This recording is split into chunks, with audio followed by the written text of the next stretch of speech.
Gabriel's POV. Nakangiti ako habang hinihintay na lumabas ng comfort room si Monica. Alam kong hindi nito inaasahan ang ginagawa ko, ngunit ito lang ang alam kong paraan para makapagpaliwanag ako sa kanya. At kailangan ko siyang ilayo kay Brandon hanggat hindi ko nasisigurado na mapagkakatiwalaan ko talaga siya.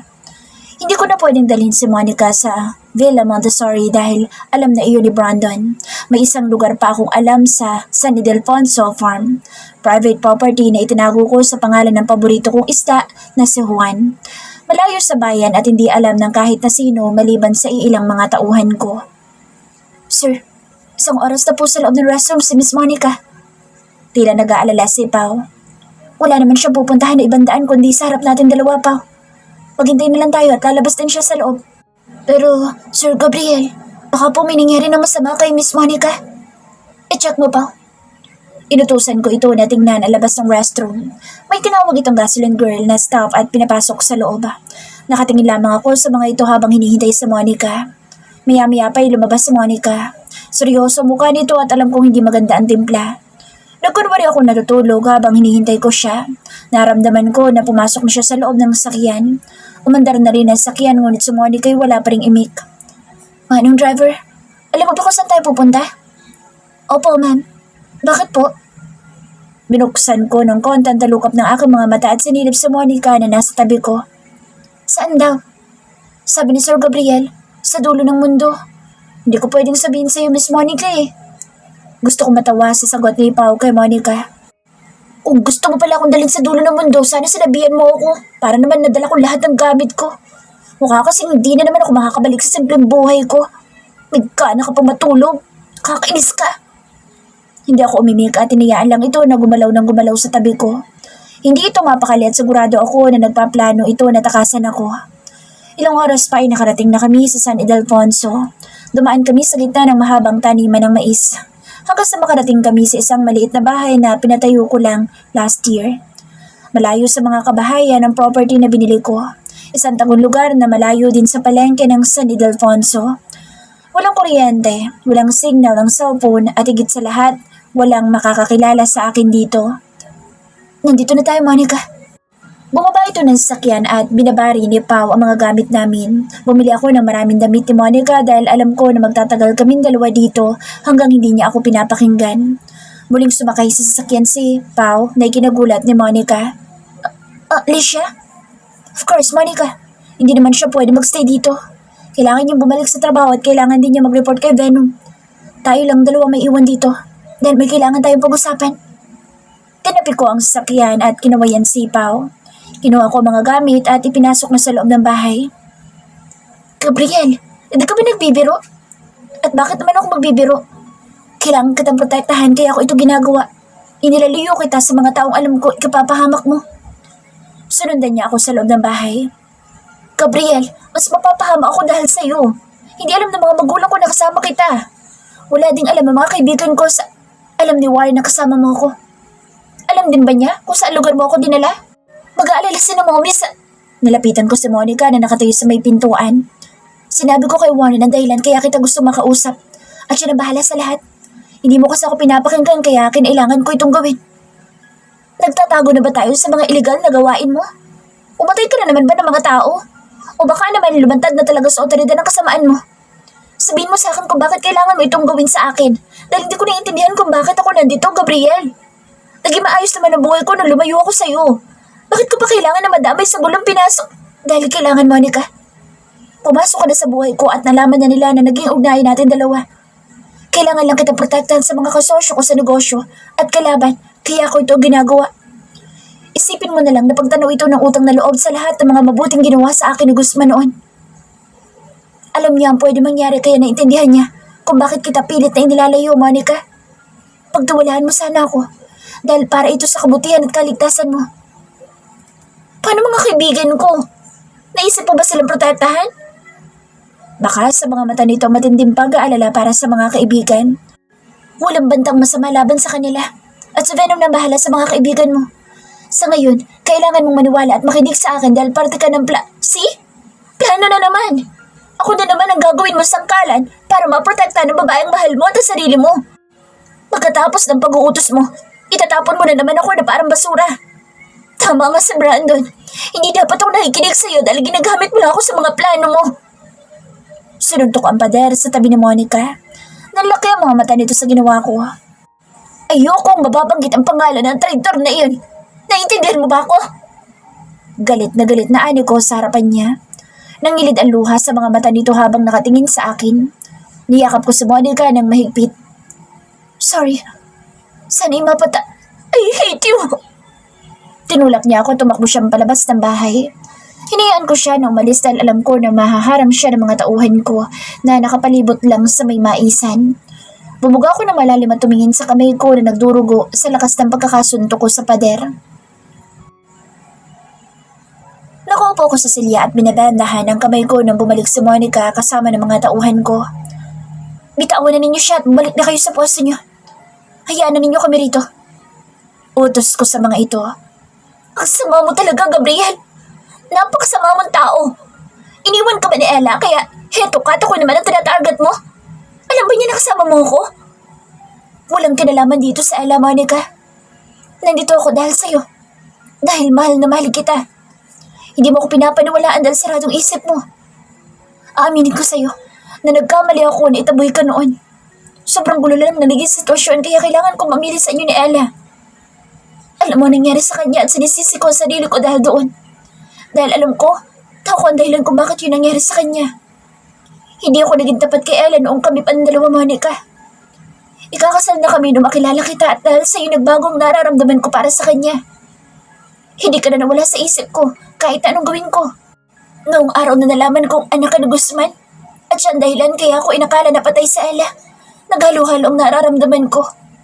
Galit ako kay Guzman dahil may matagal na kaming alitan. At nagsisisi din ako dahil hinayaan ko na makipaglapit sa'yo. Monica, hindi totoo na wala akong pakalam sa'yo. Hindi totoo na hindi kita minahal dahil simula nung araw na natutunan kitang mahalin, hindi na kita kayang mawala. Umiiyak si Monica habang nakatingin sa akin. Sinungaling. Mahal kita.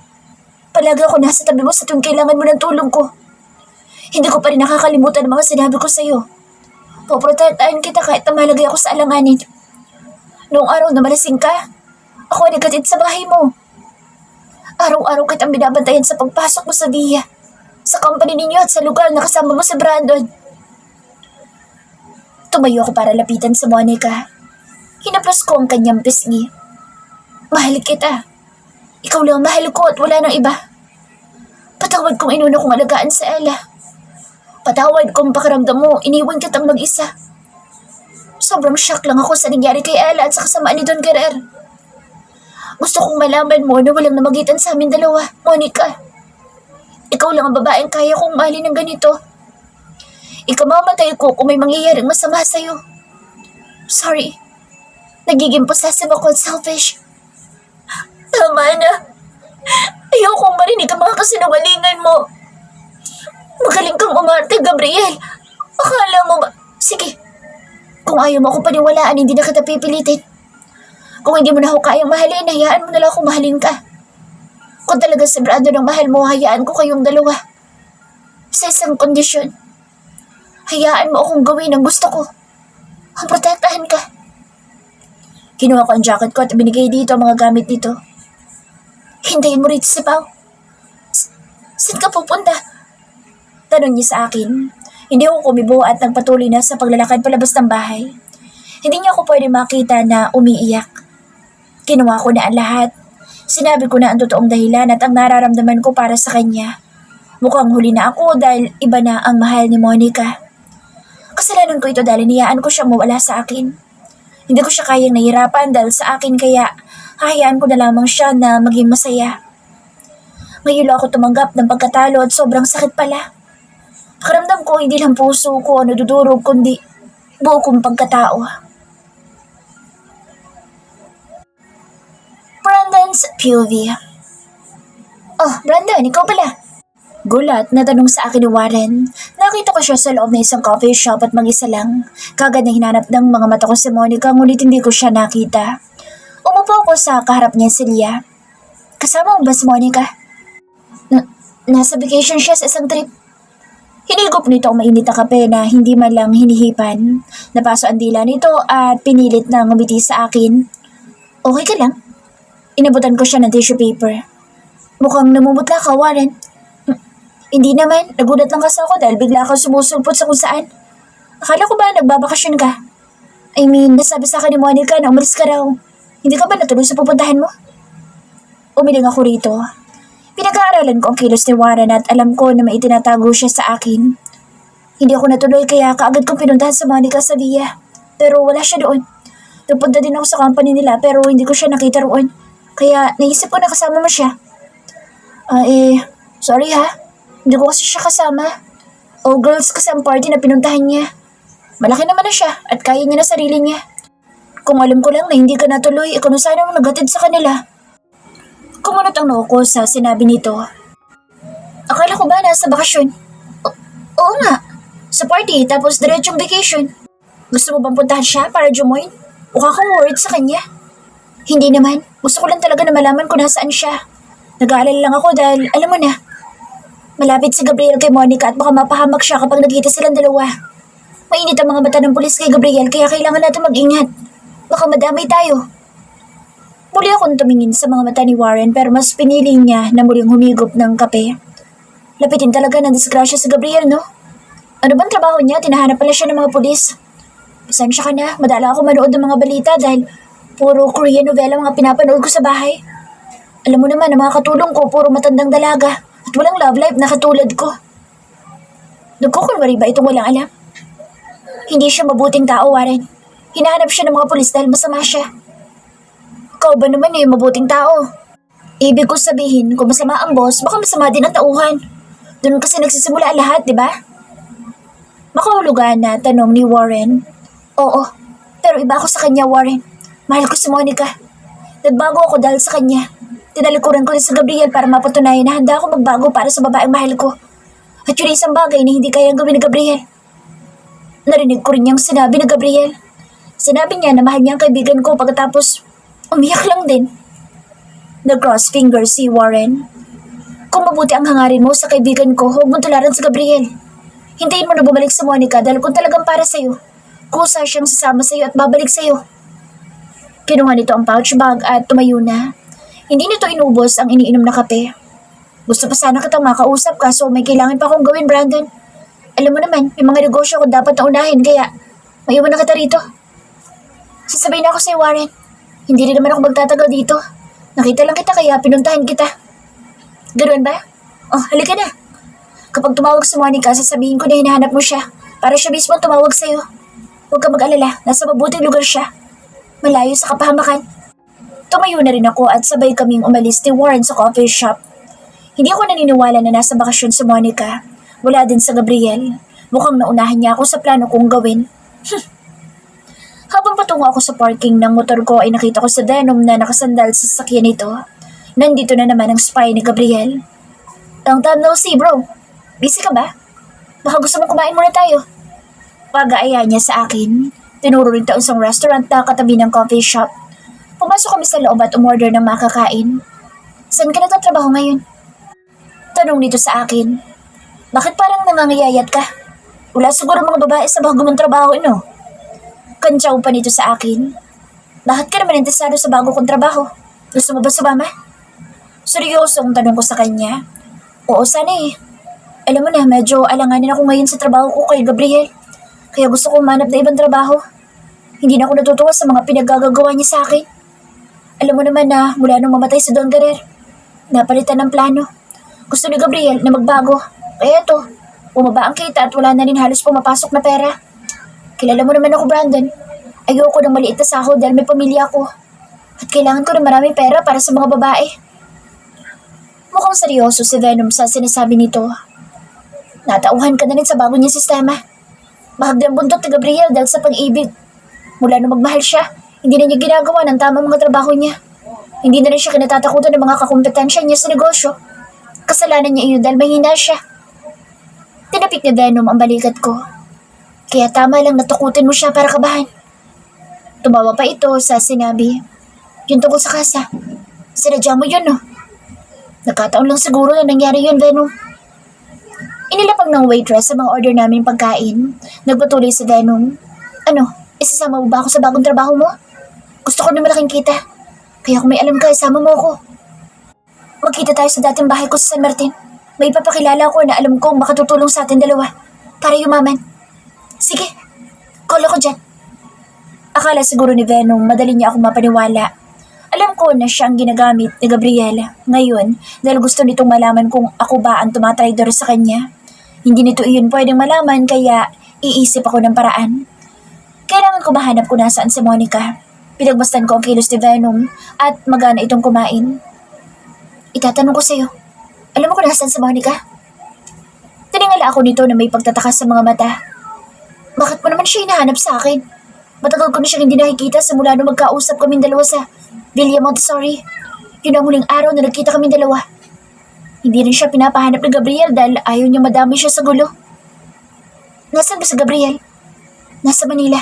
Inaayos ang mga problema niya. Ngumiti sa akin si Venom. Tinuloy nito ang kinakain at ganoon din ako. Wala si Gabriel dito sa San Juan. Ngunit nasaan si Monica? Si Alex. Ang gagong yan.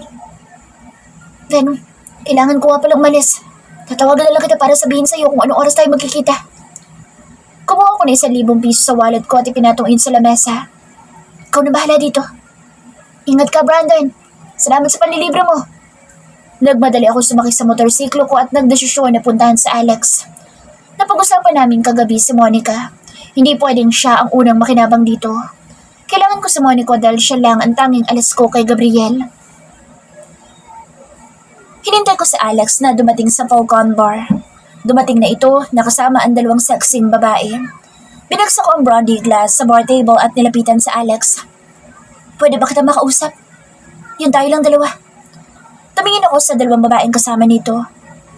Hintayin niyo ako sa loob, sweeties. Kailangan ko lang kausapin ang bisita ko. Hindi ako nagpunta rito para istorbohin ka sa gagawin mo. Gusto ko lang malaman kung alam mo kung nasaan si Monica. Mabagasal niya akong tinignan mula ulo hanggang paa. Mukha ba kung hanapan ng nawawalang tao? Bakit hindi mo tanongin si Gabriel? Ang alam ko, siya ang kasama ni Monica kanina sa sasakyan. Nasa Manila si Gabriel. Nakausap ko na si Venom. Tumawa ng malakas si Alex. Kung saan nandoon ang pusa, nandoon din ang daga. Gamitin mo ang utak mo, Brandon. Sa tingin ko, naiisahan ka na naman ang dati mo mga kaibigan. Sinasabi mo ba magkasama silang dalawa at pinapaikot lang ako ng mga kaibigan nila? Ngumisi ito at nagkibit-balikat. Binigyan lamang niya ako ng nakakalokong ngiti bago talikuran. Medyo. Sinipa ko ang lamesa sa inis na nararamdaman ko. Gabriel's POV. Naglalakad-lakad ako sa may maisan habang hinihintay ko si Pao na bumalik. Ipahatid ko na si Monica pabalik ng San Juan. Ayoko siyang nakikitang nahihirapan dahil nasasaktan din ako. Alas 5 na ng hapon nang dumating si Pao. Malayo din kasi ang drive nito. Sir Gabriel, may naging problema po ba? At pinabalik niyo ako? Tumango ako dito. Pao, ikaw na bahala kay Monica dahil babalik na siya ng San Juan. Sa mga mata ni Pao, gusto niya magtanong sa akin ngunit alam ko nahihiya siya. Naglakad palapit sa akin sa Monica. Hindi ako makatingin sa mga mata niya dahil hindi ko kayang nakikita siya na nahihirapan ng dahil sa akin. Pao, umalis ka na. Hindi na ako aalis pero sila, kailangan nilang umalis. Itinuro nito ang mga tauhan ko. Sunduin mo na lang kami next week. Hindi ako pwede magtagal dito. Naglakad ito palayo at bumalik sa loob ng bahay. Sir Gabriel, mukhang hindi kayo susundin ko, kundi si Miss Monica. Nakangiting sabi nito sa akin. Umalis na kayo. Kung may problema man, sabihin ka agad ninyo sa akin. Bilin ko sa mga tauhan ko na sumakay ng van. Ingat ka sa kanya, boss. Sa tingin kasi ni Monica, para siyang mabangis na lobo. Pagbibiro sa akin ni Tonyo. Nahawa na rin ang mga ito sa pagiging friendly ni Monica at hindi na rin ako nagagalit kapag binibiro nila ako. Ganoon marahil ang isang kaibigan. Sinundan ko si Monica na nasa loob ng bahay at nakatanaw sa may bintana. Hindi dahil hindi ako umuwi ay naniniwala na ako sa mga kasinungalingan mo. Gusto ko lang makasiguro na wala kang gagawin masama sa mga kaibigan ko dahil ayoko makinig sa'yo. Matigas ang puso niya at hindi talaga niya ako kayang patawarin. 2 kwarto nitong bahay. Gamitin mo ang kabilang kwarto at nandoon ang mga kailangan mo. Kung gusto mo maligo, nasa labas ang banyo. Solar ang gamit dito. Kung napansin mo na may malaking solar panel sa itaas nitong bahay para iyon sa water tank at sa ilaw. Maghahanda lang ako ng hapunan natin. Sige. Matipid nitong sagot sa akin. Huminga ako ng malalim. Ano bang pwede kong gawin para mapalambot ang puso niya? Gas stove ang gamit sa pagluluto at kompleto ang gamit sa kusina. Kahapon ko lang ipinabili ang lahat ng ito sa mga tauhan ko. Gabriel! Malakas na sigaw ni Monica na nasa loob ng banyo. Kagad ako nagpunta sa may banyo dahil sa pag-aalala dito. Nakabalot ito ng towel at takot na takot na itinuro ang isang palaka na nasa ibabaw ng toilet bowl. Akala ko kung paano ka na. Alaka lang yan at mas malaki ka pa sa kanya. Naisip mo ba na kaya kanyang kainin? Malay ko ba? Wala na ba? Tanong nito na nakatago sa likuran ko. Meron pa. Bigla niya akong niyakap sa likuran ko na kaagad din bumitaw. Naluloko mo ba ako? Balit na pala kalang iyon na nalagaw dito sa banyo. Tapos ka na ba? Hihintayin na lang kita dito. Baka kasi kailangan mo pa ako at baka may palaka na tumalon dyan sa loob. Pananakot ko sa kanya. Inirapan ako ni Monica. Hindi na ako natatakot dahil mas malaki ako sa kanya. Sige na, umalis ka na. Baka kung ano pang gawin mo. Wala ka naman dapat na itago. Mahinang sabi ko sa kanya. Nakita ko na lahat at kabisado ko ng bawat nunal na nakita ko. Nakayuko yung pumasok sa loob ng banyo. Tumahimik ka nga dyan. Bastos! Sinara nito ng malakas ang pinto ng banyo. Sabay kaming kumain ng hapunan ni Monica. Simpleng hapunan lang ang kaya ko lutuin dahil hindi naman ako expert sa pagluluto. Ininit ko lang naman yung fried chicken na binili ko kanina sa fast food. Ako na maghuhugas sa mga pinggan. Kaya ko na to. Monica, mahal mo ba si Brandon? Hindi niya ako nilangon at hindi rin niya ako sinagot. Umaasa ako na hindi ang isasagot niya sa akin. Bakit mo sinabing traitor siya? Anong ginawa niya sa'yo? Lahat ng negosyo ko binalita sa TV kagabi. Lahat ng yun ay hawak ni Brandon. Ang kasa. Sinabi ko na alisin lahat ng minor de edad. Inuutos ko yun sa kanya pero hindi niya yun ginawa. Kaya nung ni-raid ang kasa, marami mga minor de edad sa loob. Umalis siya sa trabaho na walang paalam kaya hindi mo maaalis sa aking magduda sa kanya. Alam ko hindi mo ako paniniwalaan pero pinagdududahan ko na ang katapatan ni Brandon sa akin. Kung kaya niya akong traidorin, magagawa din niya yun sa iyo. Hindi ba't magkaibigan kayong dalawa at kung ituring mo siya ay parang kapatid? Malungkot akong bumuga ng malalim. Hindi nang akala ko. Si Brandon na nandyan para sa akin nung panahon na kailangan ko ng karamay. Naging sandalan ko siya at naging kakampi. Hindi ko yata kayang isipin na magagawan kanya ng masama. Hindi mo siya dapat na pinagbibintangan. Sinabi ko kay Brandon na alagaan kanya para sa akin. Gusto ko malaman kung ano nangyari kay Ala. Okay na ba siya? Gumaling ba siya? Sunod-sunod na tanong nito. Nagpapagaling siya sa Cebu. Isang buwan na rin siyang nandoon kasama ng iba niyang mga kamag-anak. Alam ni Ala na ikaw ang mahal ko at kahit na alam ko mahirap yun para sa kanya. Hinayaan niya ako umalis sa Manila at bumalik ko saan ako masaya. Hindi naging madali sa akin na lahat dahil sobra ko siyang nasaktan. Mahal na mahal ka niya. Hindi niya ginusto ang nangyari sa kanya. Biktima siya ng rape at hindi madali ang pinagdaanan niya. Bakit mo siya sinukuan? Monica, lalo ko lang siyang sasaktan kung hindi ako magpapakatotoo sa kanya. Siya mismo nagsabi sa akin na ipaglaban ng tunay na nararamdaman ko para sa'yo. Binalingan ako ni Monica at tumingin siya sa mga mata ko. Pagmamahal ba talagang nararamdaman mo para sa akin? Monica, hindi ako ganito noong makilala mo ako. Marami nagbago sa akin. Natuto akong tumawa sa mga simpleng jokes. Nag-aawa akong pagkatiwalaan mga tinuturing akong kaibigan at minamahal ko ang mga taong nagmamahal sa akin. Sabihin mo sa akin, hindi pa ba sapat lahat ng iyon para masabi ko nagbago ako? Sumeryoso muli si Monica at tinapos ang hinuhugasan ng plato. Matulog na tayo. May ilang araw pa naman bago ako umuwi. May panahon pa para planuhin na ipapagawa mo sa akin. Pag-iisipan ko kung magagawa ko ang bagay na gusto mo. Pinigil ko si Monica na pumasok sa kwarto nito. Wala ko ipagagawa sa'yo. Dinala kita dito para patunayan kung dapat ba talagang si Brandon ang mahalin mo. Kung magkataon na mabuti ang hangarin niya sa'yo, kusa akong aalis at hindi ako magpapakita kahit na kailan. May isang salita ako na dapat mong panghawakan. Umalis ako sa harapan ni Monica at tiniyaan ko siyang makapasok sa kwarto niya. Lumabas naman ako ng bahay at naupo sa may kubo. Maliwanag ang buwan at marami mga bituin sa langit. Si Venom ang pag-asa ko. Siya lang ang makapagsasabi kung tama o mali ang kutob ko laban kay Brandon. Monica's POV. Nakasandal ako sa labas ng kwarto ko at nakatingin sa nakabukas na bintana. Nandoon sa labas si Gabriel at tila may malalim na iniisip. Gusto ko siyang paniwalaan ngunit paano kung parte ito ng isang laro? Kaya ko bandalo ko rin si Brandon at ipagpalit ang pagkakaibigan namin dalawa para lang mapanagot ito. Kumuha ko ng kumot at ginawang balabal bago lumabas ng bahay. Hindi ka ba makatulog? Tanong sa akin ni Gabriel habang palapit ako sa kinaroroonan niya. Hindi eh. Walang electric fan at wala ding aircon. Hindi ako makatulog sa ingay ng mga palaka. Ikaw, bakit gising ka pa at nandito sa labas? Hindi ka ba natatakot? Tumawa ito ng malakas. Pati mo tatakot sa akin. Napangiti na rin ako sa pagbibiro nito. Alam mo bang noong binili ko ang property na ito, ikaw kaagad ang naisip ko. Gusto ko magkaroon ng tahimik na buhay. Gusto ko dito to pa rin ang mga pangarap natin dalawa noon. Ramdam ko ang bigat sa loob ni Gabriel. Hindi ko mapigilan na hindi maiyak habang sinasabi nito iyon. Sinabi sa akin ni Warren na nag-offer ang YZL Clothing Company sa akin bilang model. Ikaw ba ang tao nag-alok nun sa kanya? No, hindi ko yun alam. Siguro nakita ng company na kailangan ka nila. Hindi ako CEO ng company kundi si Venom. Siya marahil ang gumawa noon at hindi ako. Ang Via, masyadong sexy ang mga models nila. Hindi ba't yun naman talaga ang gusto ng management? Gusto nila na magaganda at sexy para madaling makaagaw pansin. Kunwari pa ito. Kung si JC nga, konti na lang kita na yung kaluluwa eh. Hindi naman ako management kaya hindi ko yun gusto. Mas attractive sa akin ang mga simple lang.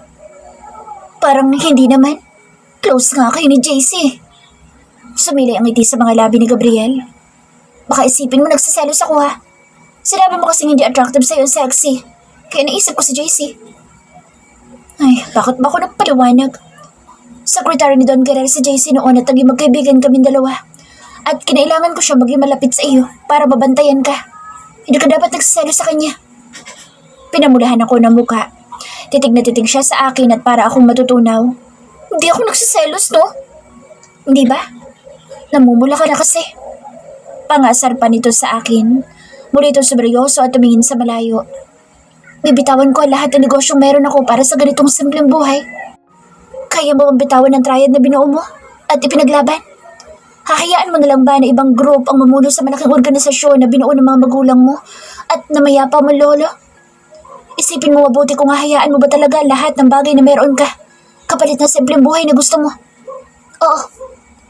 Nilingon ako ni Gabriel at hinawakan ang kamay ko. Kung kasama kita, kaya kong bitawan lahat. Hinila ko ang kamay kong hawak nito. Mafia din si Daddy. Anak din ako ng isang underboss at alam ko na marami din koneksyon si Daddy sa katulad ninyo. Minahal ni Mommy si Dad kahit alam niya na isang mafia. Hindi yun kayang baguhin dahil sa pagmamahal. Hindi mo na pwedeng talikuran ang pagiging mafia mo, Gabriel. Alam mo kapag tumalikod ka sa kanila, papatayin ka nila. Yun ang nangyari kay Daddy, hindi ba? Kaya hanggang ngayon may mga koneksyon pa rin siya sa iyo at sa ibang kasosyo sa negosyo. Kaya ko pa rin magkaroon ng simpleng buhay kung gugustuhin ko, Monica. Hindi na ako sumagot dahil alam kong suntok sa buwan ang gusto nitong gawin. Hindi ka ba naniniwala na kaya ko yung gawin? Hindi ko na kailangan ng madaming mga pera at property. Hindi ko kailangan ng mataas na katungkulan sa triad. Kapag ginawa mo iyon, para mo na rin inilbing ang sarili mo. Nagiwas ako ng tingin sa kanya. Natatakot ka ba na mawala ako? Hindi. At bakit naman ako matatakot? Pagkakaila ko, napilit na pinapatigas ang puso ko. Hinawakan ni Gabriel ang baba ako at inilapit ang mukha nito sa akin. Stay away. Inilapit pa nito ang mukha sa mukha ko. Please. Tumingin ito sa mga labi ko at muling naghinang ang aming mga mata. Hindi ko kayang kontrolin ang nararamdaman ko. Sinabi mong hindi mo ako mahal at galit ka sa akin pero nanginginig ang katawan mo, babe. Naririnig ko tibok ng puso mo. Sobrang bilis. Hinaplos dito ang kanang pisngi ko. Sabihin mo sa akin na hindi mo ako mahal. Tumingin ako sa mga mata ni Gabriel. Hindi kita mahal. Binaba nito ang mukha sa may leeg ko.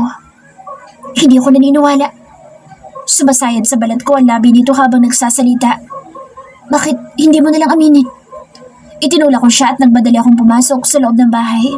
Dumiretso ako sa kwarto ko at inilak ang pinto.